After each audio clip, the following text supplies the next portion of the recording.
Yeah, so if you're expecting a contrarian view in this video, it's not going to happen.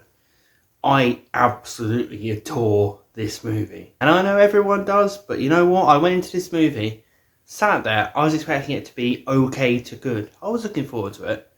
And I came out absolutely stunned. I think this is a special movie because it just had that special touch that some films have on me, where I sit there and I just love everything about it. I'm absorbed, I'm relating, I'm feeling empathy, I'm feeling sympathetic, I'm excited. Everything about this film just wrapped me up. And you know what? This was a real breath of fresh air for me because, you know, I'm someone who's been frustrated with modern movies, modern franchises, just doing the same characters over and over again, carrying on forever. And I did not know that I wanted to see another Batman movie. That's why I thought, you know what? I like Batman. I'll sit down and watch it. This is the Batman movie I didn't know I always wanted. This is the definitive Batman movie. This is everything I ever liked about Batman on the screen. We've had movies, superhero movies, Batman movies for so long where they're like, well, you can't put that on screen.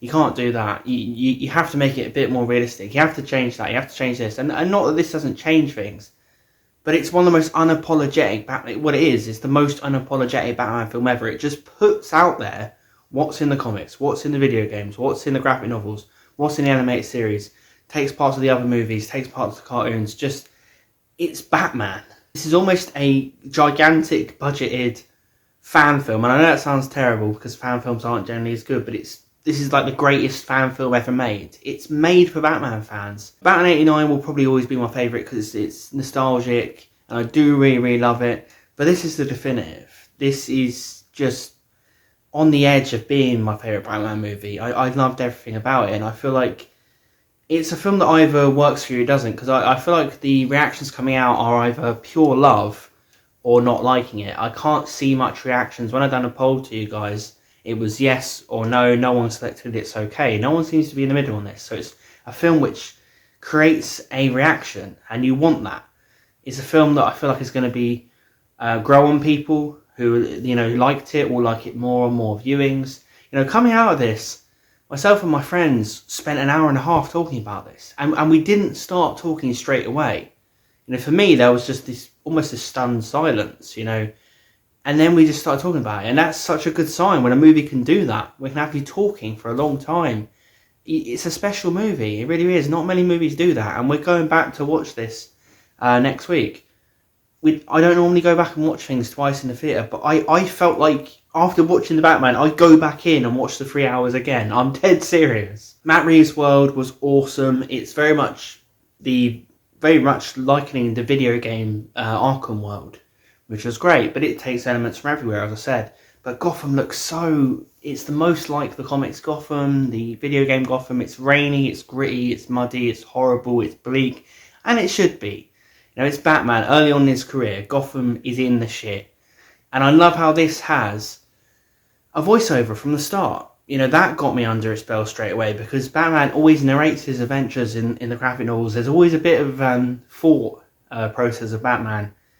He's always describing what's happening. He's always going over things in his thoughts. And I feel like the way that this Batman was talking about the city, how he's kind of part of the city, how the city's out of control, is just so accurate to how Batman talks in the comics. It really, really is. And I just really appreciate that, because we've never really had a voiceover from Batman. I think it worked incredibly well and helped to create that mood and atmosphere. It's one of the most Batman films ever where you feel the atmosphere of Gotham, the pressure of Gotham, the doom and the bleakness, just, you know, and that struggle to hold on to hope, to hold on to empathy, to hold on to belief in good in the midst of this awfully bleak place. And I was really impressed that this is a character piece for Batman. This is a character piece for Batman, and we've never really seen that. You know, we always see loads of him as Bruce Wayne, loads of the other characters. The majority of the person in this film is Batman. It's the Batman, and we are with the Batman every step of the way. We are on the adventure with him. It's the most time where I feel like Batman's been presented so badass. He looks so good on screen. The suit is really well lit. The suit is great. Batman, you know, Robert Pattinson's so expressive with his eyes. He's so sympathetic with his eyes. And, you know, this Batman, He's imposing, he's aggressive, but he's a hero. We don't get much of Robert Pattinson as Bruce Wayne, but what we do get is very subtle. And it's a great performance of, you know, seeing what's going on behind the eyes. You know, I have heard some people critique this film saying that there's not enough dialogue of Bruce Wayne, you know, Bruce Wayne. But again, it's a character piece of Batman. But I feel like there is stuff there with Bruce Wayne. You know, the little bits of dialogue. Like there's a wonderful piece of dialogue scene between him and Alfred in this, where it kind of puts everything in perspective we've already found out in the film and solidifies Bruce and Alfred's relationship and just gives Robert Pattinson, in a few moments, some Oscar-worthy acting. And Andy Serkis is wonderful as well.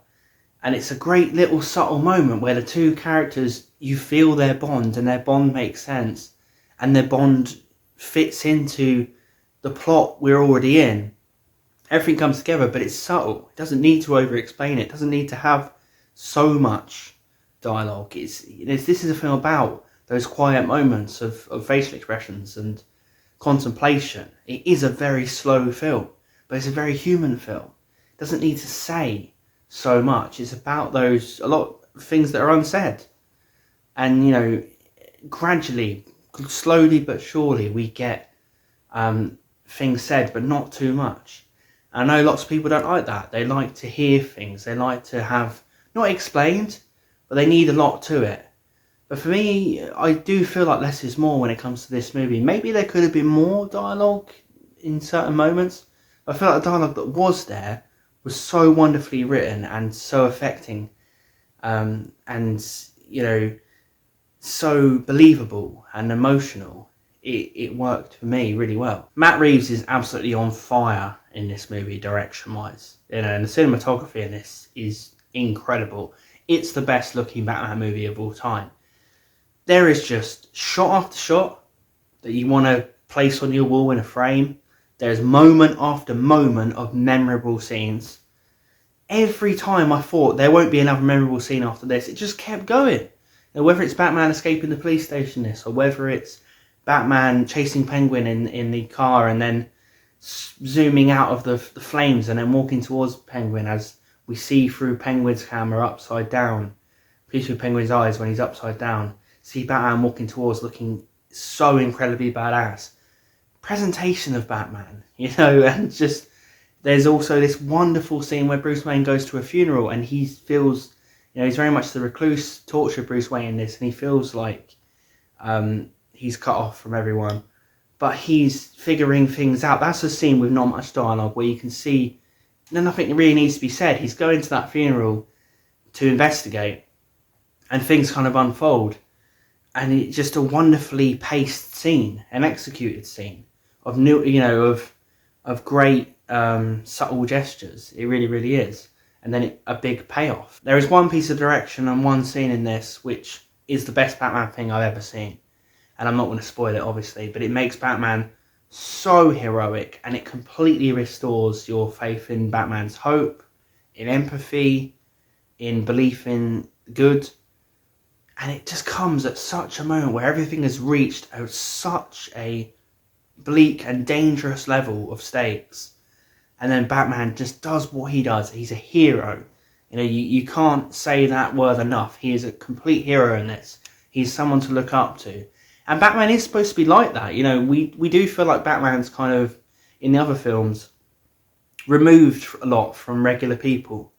And he is a hero, but he kind of does things in the shadows for them. In this, he's a hero, directly with regular people, and that happens a lot in the comics. And you want that. And it looks really cool, Robert Pattinson's Batman doing that. And, you feel a warmness in your heart, because it's like, yes, this Batman's directly helping regular people, making me believe in good, making me believe he believes in good. It's just so incredibly well done. And again, there's not needing to be loads of dialogue, but the music and the score and the way that he shoots it, those heroic Batman scenes, just, are probably the best scenes of Batman ever on film. I have to say that, and I'm shocked I'm saying all this. The Riddler in this, played by Paul Delaney, is very creepy, very terrifying. It's a film that uses smartphones in a way that's not annoying. The Riddler delivers his terrifying, creepy messages through smartphone messages, which are very disturbing and very nihilistic and very horrible. But the film is about what we're seeing in the world. You know, the film is about the polarizing division that we have in this world, where people just think black and white. Disenfranchised people think black and white about the government. It's bad. That's it. There's corruption. That's it. There's nothing good. There is nothing good if there's corruption. So we should overthrow the entire system. And that's what the Riddler believes in this. And you have empathy because he's completely disenfranchised, but you also know he's wrong. The Riddler hasn't, because he's been so disenfranchised and in such a terrible place in life, he has no perspective. This is a film about perspective. Realising that we're all human beings and we all make mistakes and we all can be bad. And just because there is sheer corruption in our institutions, it's not an excuse for violence and overthrowing the whole thing and then judging the entire thing as evil. But it's also a film about examining heroes of institutions and seeing that they can be bad too. It's an uncompromising take on it. It looks at both sides. It's an uncompromising take on the fact that human beings are all flawed. And the reason why our institutions are flawed is because human beings are flawed. But it doesn't mean we should throw out any of the structure we have. You know, Batman in this is not, you wouldn't call Batman the mainstream. You wouldn't call him, part of the elite. But he's actually fighting on behalf of the mainstream and the elite because he at least believes there is good out there. The Riddler doesn't believe there's any good out there in any institution. And it's such an interesting discussion because we have that a lot in our world now.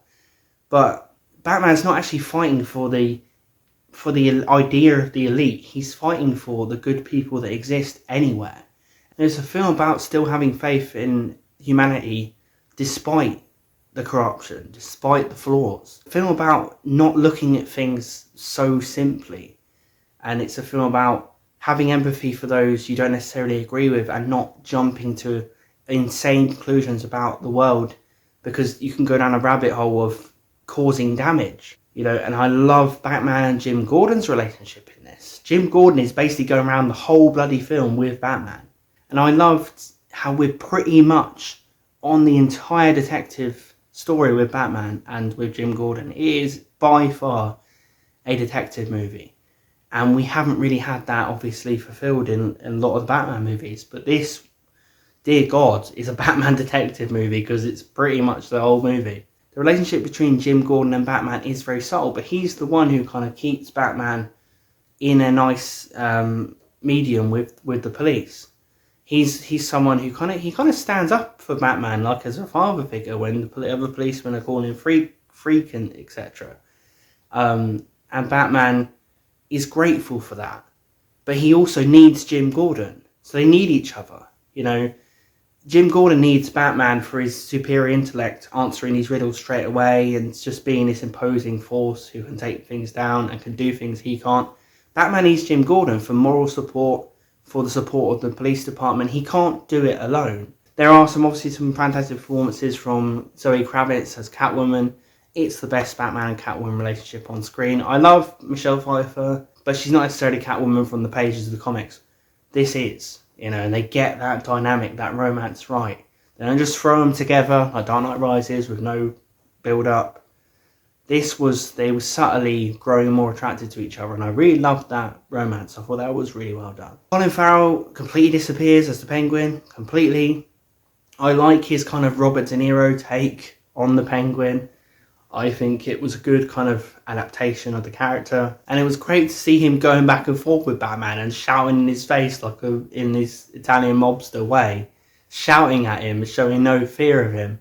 And then getting roughed up by him. You know, this is all images you've always wanted to see with Batman and Penguin. And I love that. You know, that's what the Penguin is. He's unashamedly arrogant. And he will stand up to Batman. And he does in this. There are a few critiques about this film that I want to go over. I really, really do. A lot of people have said this is just Seven with Batman. But, okay, well, Dark Knight is just Heat with Batman. You know, you can't just say that. That's like saying, oh, all The Crow is Batman 89, because it shares a lot of the aesthetic. That's like silly. That's like saying that a thriller that you watch that's cold and rainy is Seven. Like, I've heard that, and it's like, oh, it's not original because it's like Seven. Well, Nolan's Dark Knight was like Heat. A lot of people had a go at the kind of subtle dialogue and subtle character moments. For me, I am more of a fan of quiet films and contemplative films. I think there was just enough in this. Maybe there could have been more, but I feel like it let you work some things out for yourself and let some things go unsaid and let you just feel and experience a lot of the film. And that's where a lot of true empathy for characters and sympathy for the situations and understanding comes from, in my opinion. I feel like a lot of Batman in the past has kind of treated the audience as if they are dumb. They over-explain everything that's going on. They tell you too much about the emotions and it comes across as forced.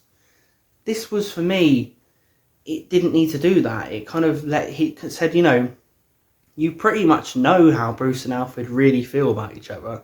So we don't need to have them pouring out their soul. We just have them say a meaningful moment between them, a shared moment between human beings, and, you know, little subtle moments of facial expressions and understanding between the two. Was so excited by it and so wonderfully presently surprised when I've been sick of modern movies and sick of things carrying on and sick of superhero movies. This was so fun to see something which I didn't know I wanted. And that's what you want from superhero movies. You know, you want it to be what you didn't know you wanted. Because superhero movies are so forced now, but this didn't feel forced. It felt like this is the Batman statement on film that had never been made. Please subscribe if you're a movie geek just like me. Let me know what you think of the Batman in the comments. Let's discuss this movie. I love discussing this movie. I could carry on, but I want to discuss it with you guys. So let's talk about it in the comments. But thanks for watching, everyone. I'll see you guys in the next video.